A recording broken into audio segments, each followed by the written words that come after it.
I think we need to be taught how to exclude things from our wardrobe. And why? That's how you create personal style. And I'm going to give you 5 pillars on which to base this on. And they're all under the header of practicality. The hustle. Guys, a lot of us are spending 70%, roughly 70, Monday to Friday at least, doing something. A hustle. Work, school, work and school. Do what you got to do.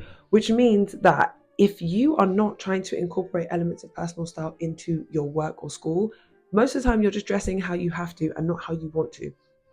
Now I understand a lot of jobs, mine too, a lot of schools, not mine, require you to dress a certain way, but you have to find out how you can bend those rules to their maximum limit. If you have a uniform, see how much you can do with your hair to express yourself. If not your hair, then with your makeup to express yourself. Jewelry, something, but every job, thinking maybe, I don't know, the military, they're probably kind of strict. Every single job will have something where you can show an aesthetic, a vibe, a look that aligns with what you think is nice. Now you're thinking, okay, who cares about this? Because most of the time when we go to places we have to go to, I feel like you just wear whatever. You're like, oh, who cares? It's just work. If 70% of your week is spent that way, then 70% of your year is spent dressing in some random way. Buy things, even guys, down to a bag. So at my job, my things have to be waterproof and my top is green. So I got myself some green Crocs and I got green Jibbitz in it. And people at work find it endlessly amusing that I've matched my waterproof shoes to my top. I also have a green water bottle. Someone even asked me yesterday, they're like, are you going to dye your hair green? Maybe not, my bleach era is over, but you get the point. It's like you get a chance to get your personality across and make it work or school appropriate. So here's my suggestion. Find your work code, your school dress code, look at all the restraints, then work your way around it and find something that amuses you, that you feel like suits you, that also fits into that. Number 2, the weather. This one is very, very important and very, very underrated. Listen, all of us do it. You go on Pinterest, you're looking at the girls, you're putting together the outfits. Do you know where they live? They live in New Mexico. Do you know where you live? You live in Scotland. You live in London. The reason why when you copy those outfits, it doesn't seem to work is because you're not thinking about your weather restraints. If it rains majority of the year, then why are you looking at the girls wearing the sandals? I feel that a lot of people try and dress despite the weather, but I think it's so much cooler to dress with the weather in mind. When you feel like you have nothing to wear, a lot of the time it's like, oh, I would wear this top, but it's really cold where I live. So dress like it, but dress with something that you enjoy. For me, it rains a lot. So you have options. You can either dress in London and pretend like the rain doesn't exist, or you can have a random umbrella that you just picked up or a random raincoat that you just picked up to make it functional, or you can get a super fun raincoat, which I did. Can you see a theme? I really love bright colors. My wall is purple. You can get a really fun, bright yellow raincoat that makes you happy. And you then can think, oh, okay, the things that I wear when it's raining need to kind of coordinate with this. Or if it doesn't, I have my umbrella. I always call this my personality umbrella. My friend gave it to me because she said it matched my personality. So as you can see, it's a bit fun. Don't worry about the bad luck, guys. I'm good. It's a bit fun. It's see-through. I can see everyone. Everyone can see me. I like that. Be intentional about your required items, and it will just make you feel better. So raining won't bum you out as much because you know, oh, the things that I bought to wear when it's raining are a vibe. And it's going to be raining a lot because I live in London. Don't worry about what them California girls are doing. And if you live in California, don't worry about what the girls are doing wearing fur coats in, I don't even know. Look outside of your window right now. Have a look. Whatever's out there, jot that down. That's your personal style. If you like following people, find people who live in your city. Find people who live in your country, so they will be more likely to be adhering to the weather conditions that you have to endure. The personal restraints. You see, the thing about requirements, you can pretend they don't matter, but they will always come out on top. I remember I went to Jamaica a few years ago, delusional. I packed heels and I packed all these evening dresses. I know some of you probably looking at the screen like, is the girl normal? I don't know. Sometimes I am, sometimes I'm not. So I packed all these heels and dresses, and do you know what I wore most of the time? Crocs and Crocs and Crocs and Crocs and Crocs and shorts and Crocs and shorts and Crocs and shirts, because I was sweating. I was sweating like a thief in the day, because that means I'll get caught easier. I was sweating and I was sweating bad. So we were in the mountains, so what do I look like wearing my heeled wedges? I'll tell you, I look like an idiot. But one thing about me, I'm not sacrificing. Get those shoes off my feet. The Crocs got on my feet and they were my staple. For a lot of us, we hate to admit it, but comfort will trump all. It will come out on top every time. So make sure your restraints are taken into consideration. If you can't take pressure on your midsection, don't be wearing tight jeans. Don't be wearing tight jeans to a dinner. Don't torture yourself. Get into linen pants, babe. If you know that you hate tight bras, then make sure you put tons of money into your bras, because every day your boobs are going to be there. If you know you have glasses, please put as much time and effort into choosing your glasses as humanly possible. Find people with your face shape, see which glasses they're wearing, which really suit them. Don't buy glasses that you think make you look really ugly, because you actually have to wear them 100% of the time, bar sleeping. Because remember, I'm not telling you how to dress. You already know what you like. And I know I like.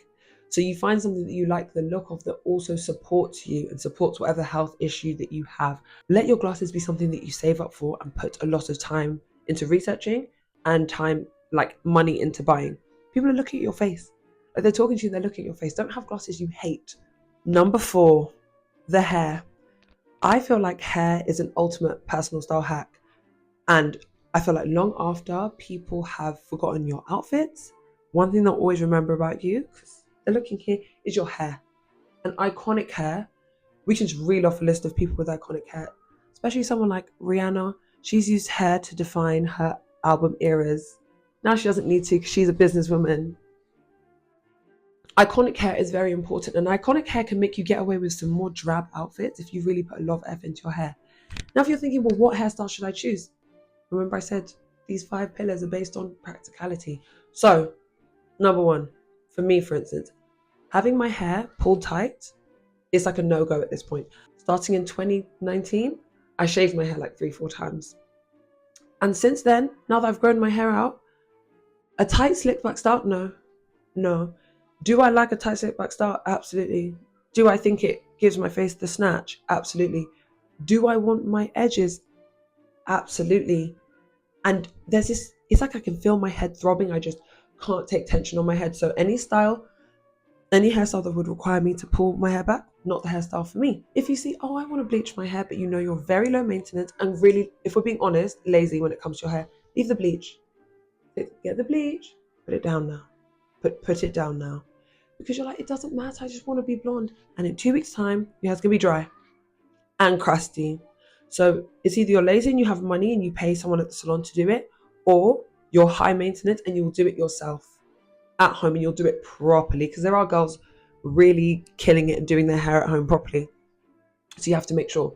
If you're the kind of person who likes tying your hair back, don't do a style that makes it hard for you to tie your hair back.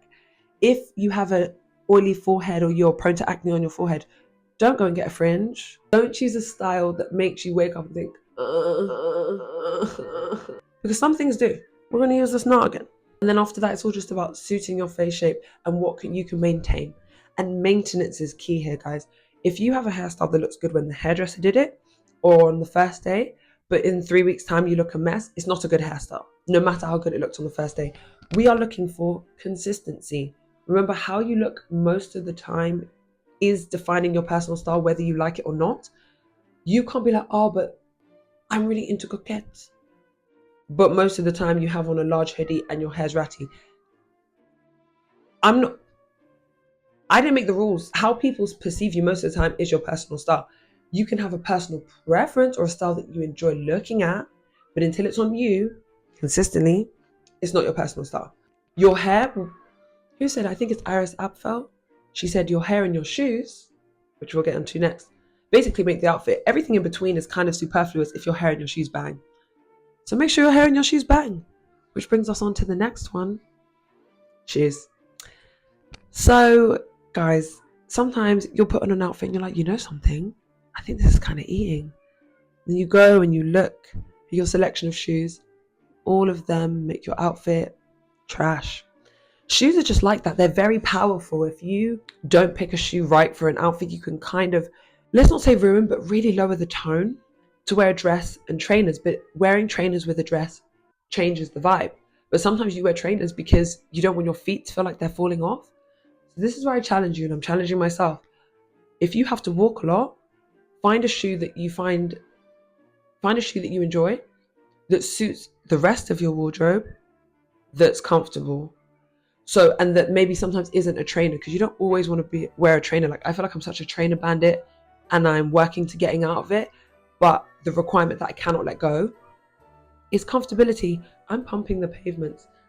Some people are walking, I'm pounding. I only want to meander if I'm with my friends or on a hike. If I'm by myself, the music's going in and I'm walking at 40 miles an hour. It's just a must. It's kind of a boring thing to talk about, but it's necessary. Like, everything's fun about wearing shoes until your foot is fucking mangled, like ripped to shreds and mangled. Made the mistake of wearing these little cowboy boots I got from ASOS. Just a little heel, agony, because of the amount I walk. It's like my main form of exercise, which means if my shoes aren't up to that, they can't be my regular shoes. Make sure your shoes suit your lifestyle. Shoes have clout. Make sure you're willing to spend the most, not as much money as someone else, but allocate the most of your budget to your shoes and to your hair, I would say. Those are my 5 pillars. Take them into consideration all the time, not just some of the time. Open the wardrobe, you will pull out the drawer, what else do people store clothes? You'll pick something off the floor and you'll be able to wear it, because not only do you like the look of it, but it also suits your existence. And what's more important than that? Not very much. Toodles.